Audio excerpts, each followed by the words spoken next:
Nesta manhã, irmãos, nós vamos meditar no texto que está lá em 1 Samuel, capítulo 2, estaremos lendo versos de 1 a 10. É um texto que fala sobre o Cântico de Ana.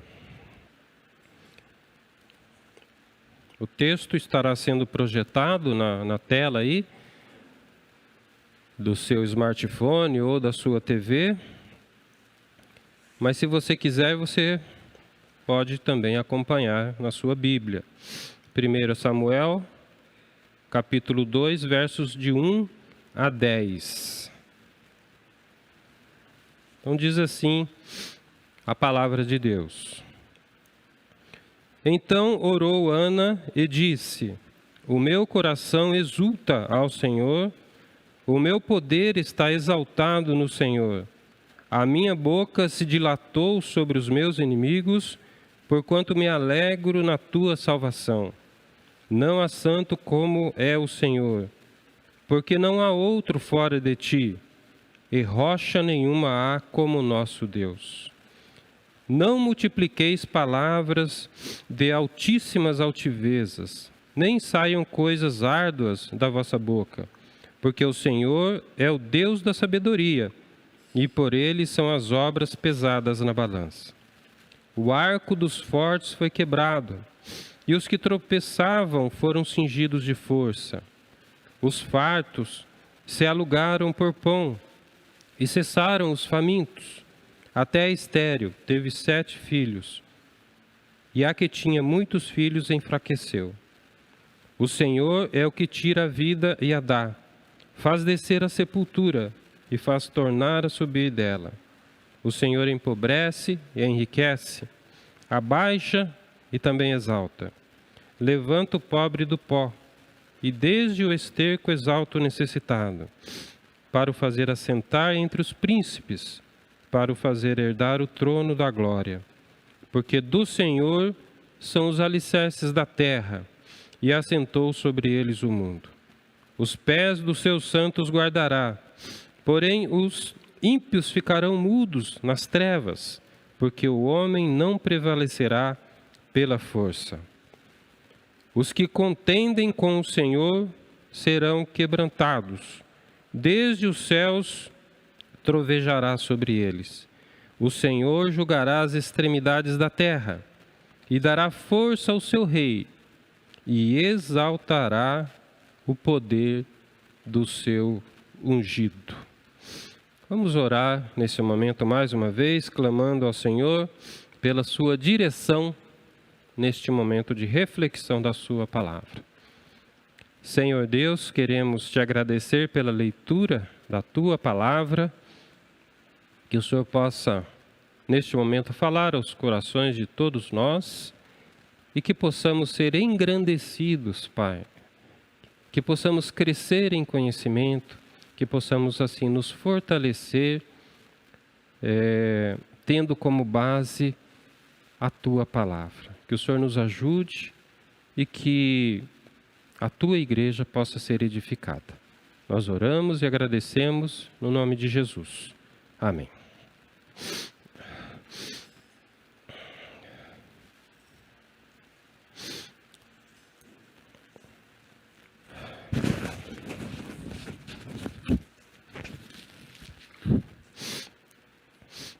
O Cântico de Ana. Esse é o tema da mensagem desta manhã. E antes de entrarmos propriamente na reflexão do texto que nós lemos, é necessário fazer então um contexto introdutório para podermos entender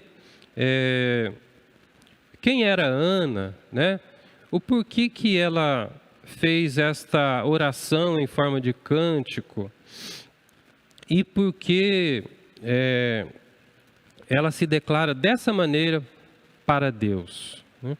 Então, para podermos entender o capítulo 2, é necessário dar uma olhadinha no capítulo 1 de 1 Samuel, tá? Então, os versos 1 e 2 de 1 a Samuel, eles dão já esclarece bastante sobre quem era Ana, né? E o porquê que ela faz, então, essa oração em forma de cântico.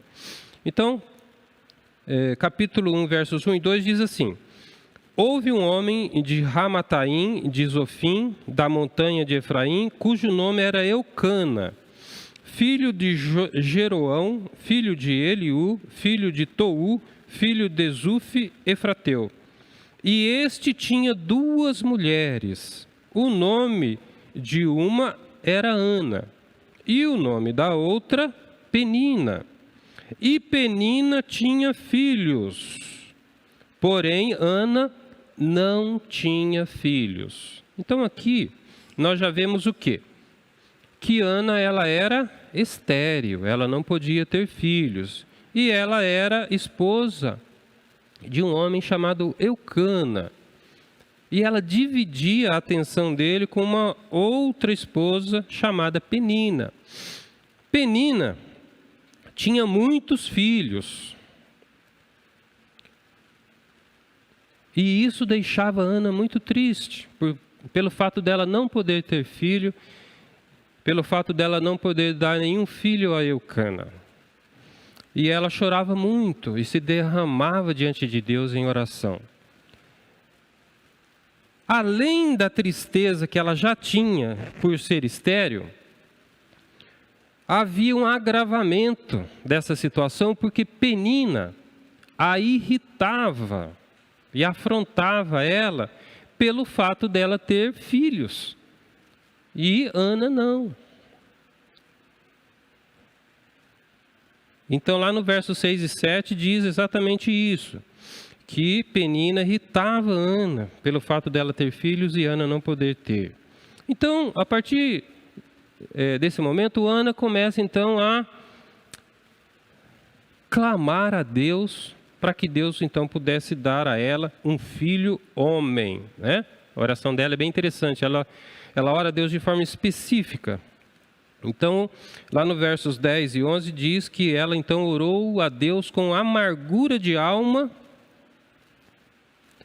e chorou suplicando a Deus o seu favor, tá? E neste momento ela faz um voto a Deus. Depois de algum tempo, Ana consegue então engravidar. E ela vai ter um filho e vai colocar o seu nome de Samuel. Samuel significa ouvido por Deus. Está lá no verso 20. Então, quando Samuel desmama, já grandinho, Ana cumpre então o seu voto. Ela vai até o profeta Eli, o sacerdote, e entrega ali Samuel para que ele então pudesse servir no templo. E é neste momento que Ana, ela ora a Deus em forma de cântico, e é exatamente então esta oração de Ana em forma de cântico, o cântico de Ana, que servirá então de base para meditarmos nesta manhã, tá? Então, irmãos, verso 1, ele já dá a entender que Ana era uma mulher de oração, né? Ana era uma mulher que se debruçava e se derramava diante de Deus em oração. Então, ela já inicia, a partir do verso 1, de forma magnífica, dizendo que o seu coração exultava ao Senhor. Então, é como se ela estivesse dizendo que o seu íntimo, aquilo que fazia parte do seu interior, daquilo que do seu eu, ela então se exultava diante de Deus, ou seja, grande alegria, grande júbilo diante de Deus, ou seja, o nosso interior, ou seja, né, aquilo que está presente de mais íntimo na minha vida é resultado de uma alegria extrema, porque Deus habita na minha vida. O resultado da alegria e dessa exultação diante de Deus é resultado do Deus presente na minha vida. É o que Ana estava dizendo. Ela diz assim, né? O seu coração, né? E quando fala em coração, está falando de sentimentos, está falando de intimidade, ou seja, né? Os seus sentimentos, aquilo que era mais íntimo, se direcionava ao Senhor. O coração dela exultava ao Senhor. Existia um direcionamento ao Senhor. E isso resultava em grande alegria, em grande júbilo na vida dela. Isso também traz à tona o quê? Que na vida de Ana não existia segredos. Ana tinha uma vida transparente diante de Deus. Não existia espaços reservados no seu interior, aonde Deus não podia entrar. Mas o seu coração era um livro aberto diante de Deus. E isso resultava em exultação ao Senhor. E ela inicia esse cântico falando sobre isso, né? O seu coração exulta ao Senhor. A sua alegria é resultado de Deus presente na vida dela. E isso tem uma direção, é direcionado ao Senhor. Ainda no verso 1, ela também diz assim, que o seu poder está exaltado no Senhor. E isso traz a entender que todo o seu poder de realização, de concretização, de trabalho, inclusive de gerar filhos, era feito para a honra e glória de Deus. Então, ao contrário de um coração orgulhoso, que exalta a si mesmo, Ana, ela reconhecia em Deus a sua vida. E ela, então, exaltava a Deus por isso. Aqui tem dois pontos interessantes, né? Ela ressalta que aquilo que é presente na sua vida interior, naquilo que ela tem de mais íntimo, é direcionado ao Senhor. E aquilo que é exterior, que é motivo de realização, de concretização, que é presente, que é visível a todos, é motivo de exaltação no Senhor. Então, a vida de Ana, ela demonstra já nesse verso primeiro, que aquilo que ela fazia ou aquilo que ela sentia era para o Senhor. E isso tinha um resultado. Grande alegria, grande júbilo presente na sua vida. E o verso 1 também continua, e ela diz assim, que sua boca se dilata sobre os seus inimigos, porquanto sua alegria estava fundamentada na salvação. Né? Então, Ana, ela reconhecia a vitória do justo sobre os seus inimigos, que está no Senhor da salvação. Ana obteve uma vitória na sua vida, ao engravidar e poder dar à luz ao seu filho Samuel. Mas isso não deveria servir de afronta à sua competidora Penina, como Penina fazia com ela. Não. Mas ela coloca isso como presente de Deus na sua vida, e isso era resultado da salvação que ela tinha. O Senhor da salvação era presente na vida dela, e isso era gerador de bênçãos. E neste momento a bênção maior era Samuel, que ela havia então podido cumprir o seu voto e entregar ali no templo para servir ao Senhor. Ela tinha consigo, irmãos, no seu coração, o que está lá em Romanos capítulo 12, verso 19, que diz assim: minha é a vingança, eu recompensarei, diz o Senhor. Não cabe a nós nos vingarmos de ninguém, mas confiarmos no Senhor da salvação. Se o Senhor, Ele me salva e me resgata, Ele também vai cuidar de todas as coisas. Ana tinha isso muito presente na sua vida. A alegria de Ana estava em saber que o Deus da salvação é também o Deus da justiça. A justiça pertence a Deus. E ela também se colocava diante dele, confiando de que ele também iria cuidar dela em termos de justiça. Então, esse verso 1, Ana já começa, já inicia esse cântico dela de maneira magnífica, né? Maravilhosa, porque ela reconhece que o seu coração, os seus pensamentos, a sua vida íntima estava no Senhor, mas também reconhece que o seu poder, aquilo que era possível fazer de concretização, que era visível a todos, também estava no Senhor. Concluindo, Ana tinha então uma vida íntegra, entregue ao Deus da justiça e também ao Deus da salvação.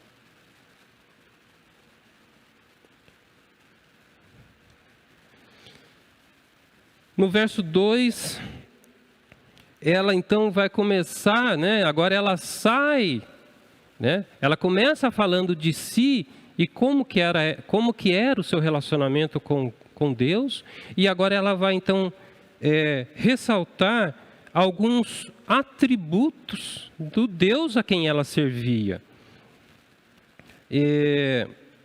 No verso 2, então, ela vai falar de alguns atributos referentes a Deus, né? E ela começa falando sobre santidade. Ela diz assim: não há santo como é o Senhor. Primeiro atributo que ela vai ressaltar do Deus a quem ela servia é a santidade. O outro atributo que ela vai ressaltar é que Deus é único, porque não há outro fora de ti. E, por último, que Deus é rocha. Rocha nenhuma há como o nosso Deus. Nesse verso 2, ela então vai ressaltar esses 3 atributos do Senhor. E eu quero comentar de forma rápida sobre cada um. E ela começa falando que Deus é santo, ressaltando esse atributo de Deus, santidade. Então, veja bem, para que Ana pudesse dar essa introdução no capítulo 1 e ter esse tipo de relacionamento com Deus, isso vai requerer algo da pessoa, que ela então está ressaltando nesse verso 2, que é santidade. Santidade, né? Então, olha, Ana, ela reconhecia que para ter comunhão com Deus é necessário santidade. Nós servimos a um Deus santo, né? E Ele vai requerer de nós também santidade. Tem um trechinho, Josué capítulo 5, versos de 13 a 15, que diz assim, né? E sucedeu que, estando Josué perto de Jericó, levantou seus olhos e olhou, e eis que se pôs em pé diante dele um homem, que tinha na mão uma espada nua. E chegou-se a Josué, a ele, e disse-lhes: és tu dos nossos ou dos nossos inimigos? E disse ele: não, mas venho agora como príncipe do exército do Senhor. Então Josué se prostrou com o seu rosto em terra e o adorou, e disse-lhe: que diz meu senhor ao seu servo? Então disse o príncipe do exército do Senhor a Josué: descalça os sapatos de teus pés, porque o lugar em que estás é santo. E fez Josué assim. Olha só que interessante, né? A primeira coisa que o Senhor pede a Josué é santidade. Descalça os sapatos de teus pés, porque o lugar em que estás é santo. A presença de Deus vai requerer santidade. E Ana tinha muito claro isso na sua vida. Descalça os sapatos de teus pés significa tira o pecado da sua vida. Confessa a Deus aquilo que está de errado na sua vida. Porque santidade não vem de outro modo a não ser confissão de pecado. Senhor, eu estou errando nisso. Ajuda-me. É ter um coração aberto diante de Deus. É descalçar os sapatos. É não ter reserva. É ter transparência. O segundo atributo de Deus ressaltado por Ana é que Ele é único. Não há outro fora de ti. Ou seja, não há salvação fora de Deus. Nós vivemos em um mundo em que tudo é adorado. Desde o sol até uma formiga. Mas a Bíblia diz que Deus ele é único, não há outro. Né? Atos capítulo 4, verso 12 diz assim: em nenhum outro há salvação, porque também debaixo do céu nenhum outro nome há dado entre os homens pelo qual devamos ser salvos. Não há outro. Deus é único.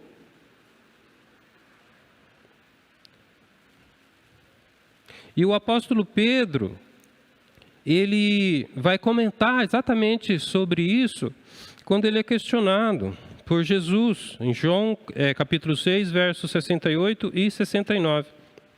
Diz assim: respondeu-lhe, pois, Simão Pedro: Senhor, para quem iremos nós? Tu tens as palavras de vida eterna, e nós temos crido e conhecido que Tu és o Cristo, o Filho do Deus vivente. Para quem iremos nós? Para onde nós vamos, se só Deus é quem tem as palavras de salvação? Deus é único. Não há outro. E o terceiro atributo que ela vai se referir nesse verso 2 é que Deus é rocha. Rocha nenhuma há como nosso Deus.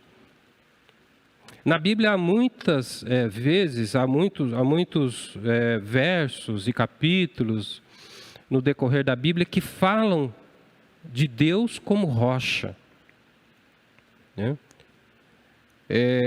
Inclusive o livro de Salmos tem muitos versos que falam sobre esse atributo de Deus como rocha. Quero citar dois apenas, né? Salmo 18, verso 2, o salmista diz assim: o Senhor é a minha rocha, a minha fortaleza e o meu libertador. O meu Deus é o meu rochedo, em quem me refugio. Ele é o meu escudo e o poder que me salva, a minha torre alta. Deus como rocha, como rochedo, que traz segurança, que traz firmeza e que não deixa a vida dos seus servos se abalar. Em Atos, Pedro fala também da rocha, agora se referindo a Jesus. Capítulo 4, verso 11, diz assim: este Jesus é a pedra que vocês, construtores, rejeitaram e que se tornou a pedra angular. Deus é rocha e a sua igreja está sustentada sobre essa rocha. Isso é motivo de glória a Deus. A igreja do Senhor não está fundamentada na areia, está fundamentada na rocha que é Cristo. Deus é rocha. O que quer dizer isso? Deus é rocha. Tiago capítulo 1, verso 17 diz assim: em Deus não há mudança, nem sombra de variação. E Hebreus 13:8 diz: Jesus Cristo é o mesmo, ontem, hoje e eternamente. Deus é rocha.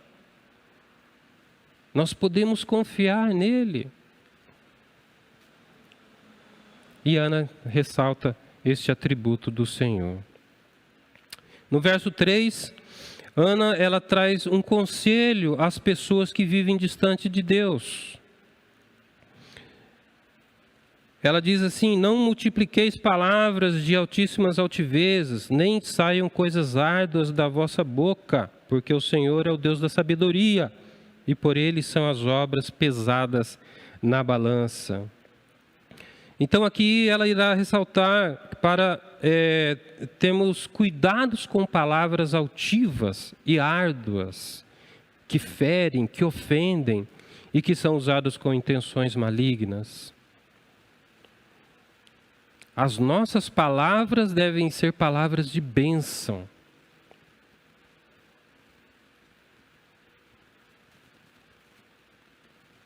Bênção sobre a vida do outro. E ela alerta que Deus é o Deus da sabedoria, ou seja, é o Deus que sabe todas as coisas e nada está encoberto diante dele. Lucas capítulo 12, verso 2 diz assim: não há nada escondido que não venha a ser descoberto, ou oculto que não venha a ser conhecido. Deus sabe de todas as coisas. E às vezes nós nos enganamos a nós mesmos,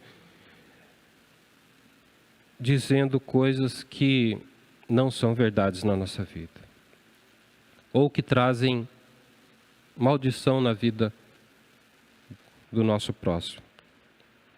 Então aqui, irmãos, mais uma vez ela vai ressaltar o aspecto da justiça de Deus, né? No finalzinho do verso 3, ela vai dizer então que o Senhor é aquele que pesa as obras na balança, né? Justiça de Deus. Aquilo que nós falamos, né? A nossa língua deve ser usada para bênção. É preciso tomar cuidado com o tititi, porque Deus, Ele é conhecedor. É o Deus da sabedoria que sabe todas as coisas, inclusive a intenção do nosso coração. Por isso Ana, ela tinha uma vida transparente diante de Deus. Ela tinha motivos para falar coisas ruins de Penina, mas nós não vemos isso aqui. Penina a irritava diariamente, dia após dia. Mas nós não vemos ela fazendo isso aqui. O que ela faz? Ela coloca nas mãos do Deus da justiça, para que Deus possa operar. Verso 4, ela vai dizer então, né, o 4 e o 5, a parte A, ela vai trazer um comparativo entre o ímpio e o justo. No verso 4, aquele que se julga forte, né? O arco dos fortes foi quebrado, ou seja, aqueles que se julgam fortes foi quebrado na sua força. Porém, aqueles que tropeçam na sua fraqueza são amparados, fortalecidos pelo Senhor. Aqui ela está falando da soberba, do orgulho. Isso destrói. Provérbios capítulo 16, verso 18, vai dizer assim: a soberba precede a ruína e o orgulho a queda. E no verso 5, parte A, ela vai dizer: os fartos passaram necessidade de pão, mas os famintos foram saciados pelo Senhor. Mais uma vez ela ressaltando a justiça de Deus. Deus está atento a todas as coisas que acontecem. E no momento certo, no momento de Deus, Ele vai agir, Ele vai operar. Ana confiava no Senhor. E ela se depositava de maneira completa nas mãos do Senhor a quem ela servia. Na parte B do verso 5, é interessante essa parte. Ela fala assim, que a estéril teve 7 filhos. E aqui é preciso um pouco mais de atenção para a compreensão.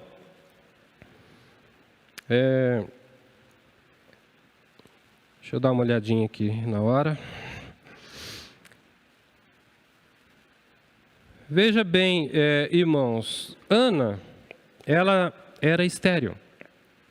E ela teve a Samuel.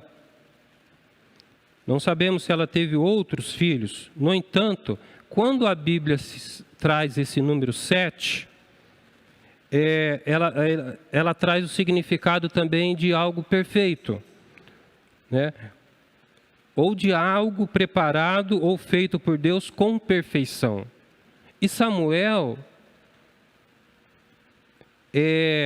ele entra dentro desse entendimento. Por quê? Porque foi algo operado por Deus na vida dela.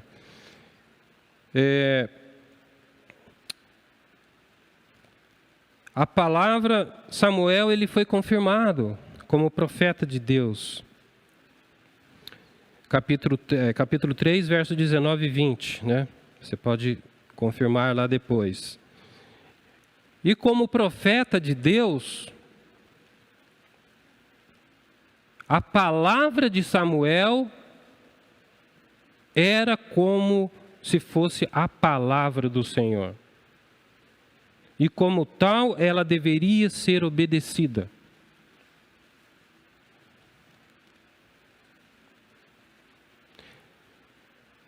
Saul, o rei Saul, ele teve o seu reinado arruinado por não obedecer às palavras de Samuel. Você pode confirmar lá depois em 1 Samuel capítulo 10. Então Samuel, ele tem essa característica. A estéril teve 7 filhos. Traz referência à vida de Samuel como profeta do Senhor.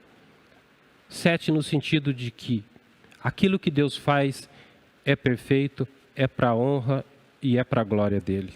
O segundo entendimento é referente à igreja do Senhor.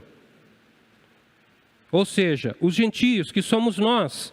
E eu quero ler com você em Isaías capítulo 54, verso 1, que fala sobre isso.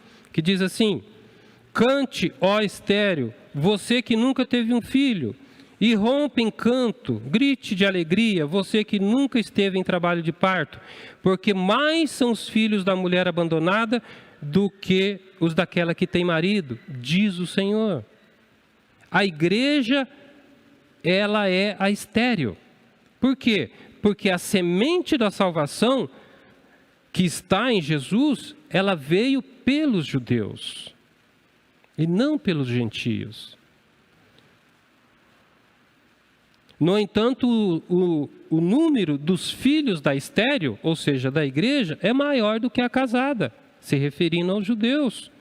Porque o evangelho das boas novas se abriu a todos, a partir de Jesus, e não está mais restrito aos judeus. Nesses 2000 anos de pregação do evangelho, milhões e milhões de pessoas puderam aceitar a Jesus como Senhor e Salvador e terem suas vidas transformadas. E continuam aceitando nos dias atuais. São os filhos da estéril, a igreja, da onde não se originou a semente. Então, quando ela diz, a estéril teve 7 filhos, ela também está se referindo à igreja do Senhor que viria muitos anos depois, né? Versos 6, 7 e 8, ela então vai falar da soberania de Deus sobre todas as coisas. No verso 6, Ana reforça a soberania de Deus sobre a morte e a vida. O Senhor é o que tira a vida e a dá. Em João, para entendermos um pouco melhor o que ela está dizendo aqui, em João capítulo 10, verso 17 e 18, Evangelho de João, Jesus exalta seu poder sobre a morte e a vida. Ele diz assim: por isso o Pai me ama, porque dou a minha vida para tornar a tomá-la. Ninguém me a tira de mim, mas eu de mim mesmo a dou, porque tenho poder para dar e poder para tornar a tomá-la. Poder sobre a morte, poder sobre a vida. Quem pode isso? Só Deus. Mais ninguém. E Jesus está ressaltando mais uma vez essa soberania de Deus sobre a vida e sobre a morte. A Bíblia diz também que a morte, ela é o último inimigo a ser destruído. Está lá em 1 Coríntios capítulo 15, verso 26. Mas nós, como igreja de Cristo, nós podemos nos alegrar. Por quê? Porque a ressurreição de Jesus é a garantia de que nós também seremos ressurretos e viveremos com Deus para todo sempre.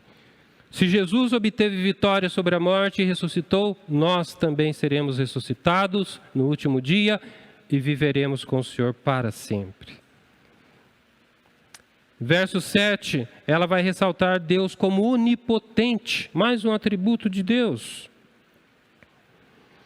O Senhor empobrece e enriquece, abaixa e também exalta. Deus pode todas as coisas. Todo o poder se encontra em suas mãos. E Isaías, capítulo 43, verso 13, vai reforçar isso. Que diz assim: eu sou Deus, também de hoje em diante eu sou, e ninguém há que possa fazer escapar das minhas mãos. Agindo eu, quem impedirá? Agindo eu, quem impedirá? Deus pode todas as coisas. Nós servimos a um Deus poderoso, que tem domínio sobre a vida, sobre a morte, sobre todas as coisas que nós conhecemos. E sobre as coisas que nós também não conhecemos e vamos conhecer somente na eternidade.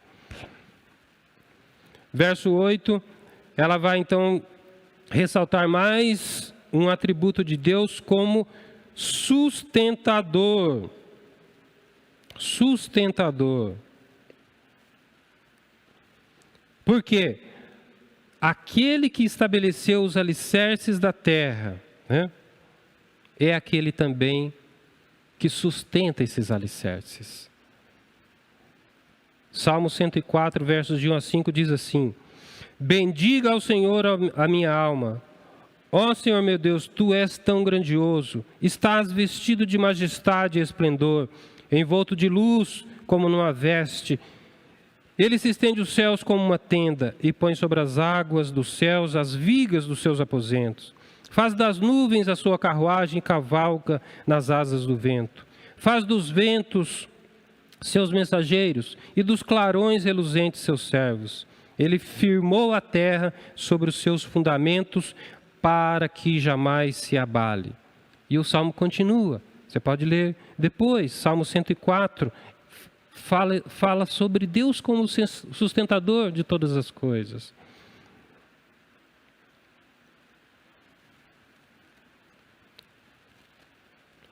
E isso vai casar com aquilo que Jesus disse, que o Pai trabalhava até agora e Ele também trabalhava. Então, um desses trabalhos a que Jesus está se referindo é como sustentador da criação. Deus estabelece os alicerces, mas Ele também precisa sustentar, senão as coisas desabam. O sol nasceu hoje, amanhã ele vai nascer de novo. Quem que está sustentando isso? O Senhor. Nós tivemos chuva. Quem permitiu isso? O Senhor. Deus é o sustentador de todas as coisas. E Ele trabalha para que as coisas possam ser sustentadas, não só nessa terra, mas o universo todo. Deus sustenta todas as coisas. E Ele estabeleceu os alicerces de tudo. Verso 9 e verso 10 traz mais um comparativo entre o justo e o ímpio. O justo, chamados também de santos, ele vai dizer, terão seus pés guardados. O Senhor é aquele que guarda todas as coisas. Mas ele vai reforçar que os ímpios estão em trevas e serão quebrados na sua força e julgados por Deus. Verso 9 e 10 vai reforçar exatamente esse comparativo entre justo e ímpio. E a parte B do verso 10 é maravilhoso. É o nosso encerramento. Ana começa o seu cântico de forma maravilhosa e termina de forma magnífica. Ela vai nos apresentar o Senhor Jesus como aquele que irá julgar. O Senhor julgará as extremidades da terra, é o que diz lá no verso 10. Ele é apresentado como o Rei, que é exaltado entre as nações, aquele que detém todo o poder. A onipotência pertence a Jesus, o ungido do Senhor. É o que ela está dizendo aqui. Aquele que reinará de eternidade a eternidade. Para encerrar, o Cântico de Ana, ele tem muito a nos ensinar. A começar pela oração. Ana era uma mulher de oração. Ela foi usada por Deus dentro dos propósitos soberanos dele. E a minha oração é que nós sejamos uma igreja que possa ter Ana como espelho também, que seja uma igreja mais dependente e que possa viver em comunhão plena com o Deus da salvação, sustentador de todas as coisas.